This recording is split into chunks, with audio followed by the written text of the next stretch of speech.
Companies don't destroy themselves. People do, and usually, it's one person at the top. A CEO makes a call. Everyone else follows. And sometimes that one decision costs billions.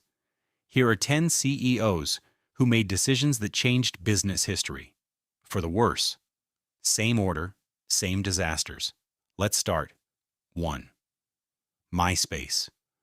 Rupert Murdoch and Chris DeWolf sacrifice users for ads. In 2005, MySpace was the king of social media. Then Rupert Murdoch bought it through News Corp for $580 million. The CEO at the time, Chris DeWolf, suddenly had new pressure. Monetize. Immediately. Murdoch didn't want growth, he wanted revenue. So MySpace turned aggressive. More banner ads, more brand deals, heavier pages, slower load times. User experience collapsed. Meanwhile, Mark Zuckerberg focused on clean design and real identity at Facebook. MySpace optimized for short-term ad money. Facebook optimized for long-term loyalty. By 2011, MySpace was sold for just $35 million. From dominance to irrelevance. The mistake? Leadership chased monetization before protecting the product. And that same obsession with image destroyed an airline empire. 2. Pan Am. Juan Trippe expands. Too aggressively, Juan Trippe built Pan Am into a global icon. He wasn't just running an airline. He was building an empire. Under Trippe, Pan Am ordered massive fleets of Boeing 747s before demand was proven. It looked bold. It looked visionary. But it was dangerously expensive. Then oil prices surged in the 1970s. Fuel costs exploded. Pan Am had no strong domestic network to balance international losses. Debt piled up. By 1991, the airline collapsed. Trippe's ambition built Pan Am, but unchecked expansion weakened it beyond repair. Now let's talk about a CEO who saw the future and rejected it. 3. BlackBerry. Mike Lazaridis refuses touchscreens. In 2007, BlackBerry dominated business phones. Its co-CEO, Mike Lazaridis, believed physical keyboards were essential. Then Steve Jobs introduced the iPhone. Full touch screen, no keyboard.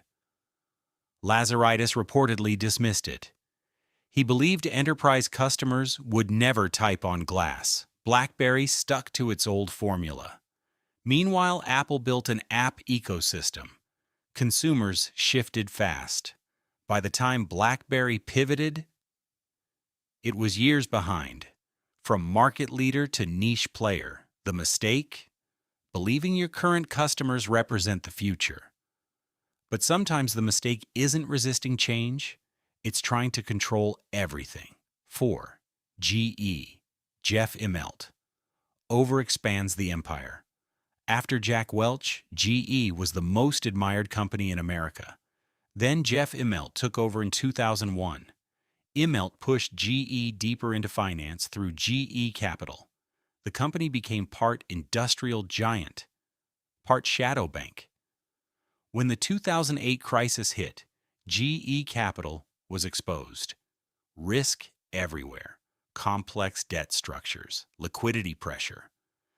GE lost more than 70% of its market value during the crisis. Immelt inherited a strong empire. But under his leadership, complexity became a liability. Trying to be everything made GE fragile, and fragility kills giants. But sometimes CEOs ignore something much simpler: customer frustration. 5. Friendster. Scott Sassa. Ignores infrastructure warnings. Friendster was one of the earliest social networks. When Scott Sassa became CEO, the platform was already struggling with speed. Engineers warned leadership. The servers couldn't handle growth.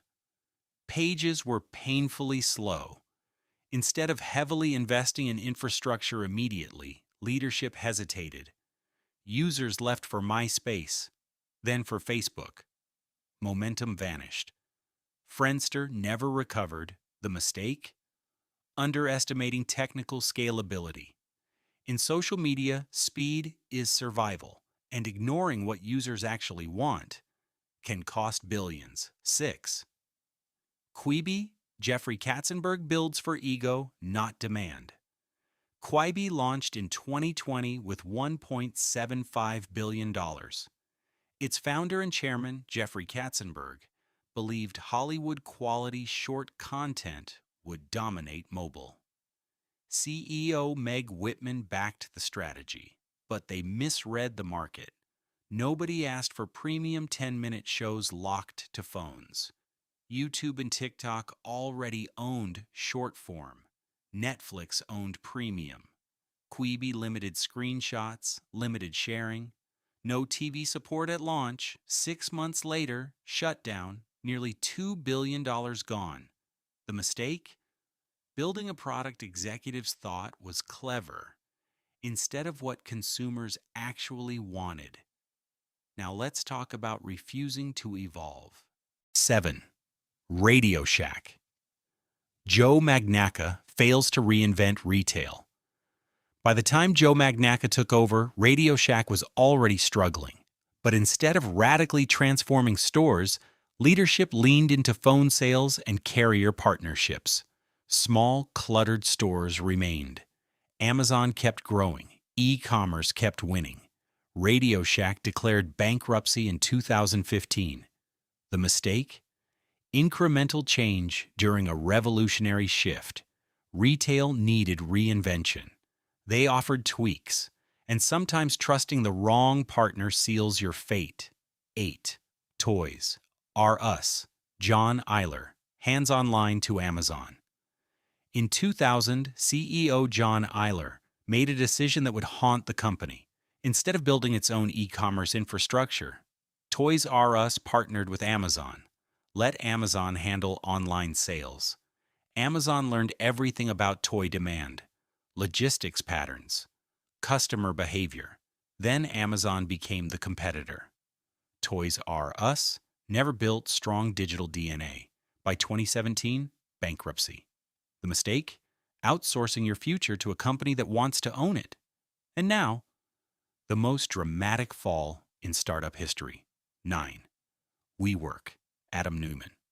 Cells of Fantasy Adam Neumann didn't present WeWork as a real estate company. He called it a tech platform, a community revolution. Investors bought the vision.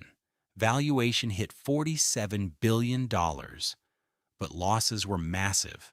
Corporate governance was chaotic. When IPO documents went public, reality hit. The IPO collapsed. Neumann was forced out.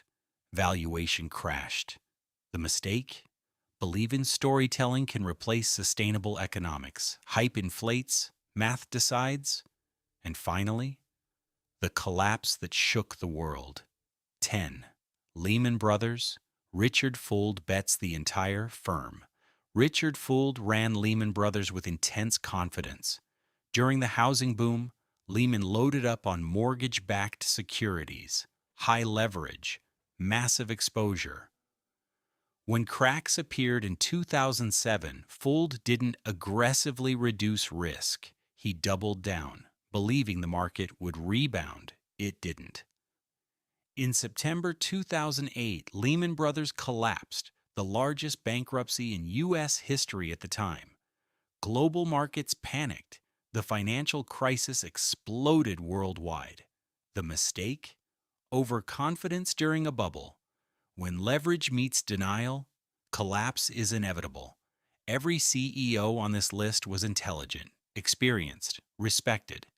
But success breeds blind spots. They chased ads over users, image over profits, past success over future change, expansion over stability, hype over fundamentals. And in every case, the warning signs were there. They just didn't listen. Because sometimes the most dangerous thing in business is believing you can't be wrong.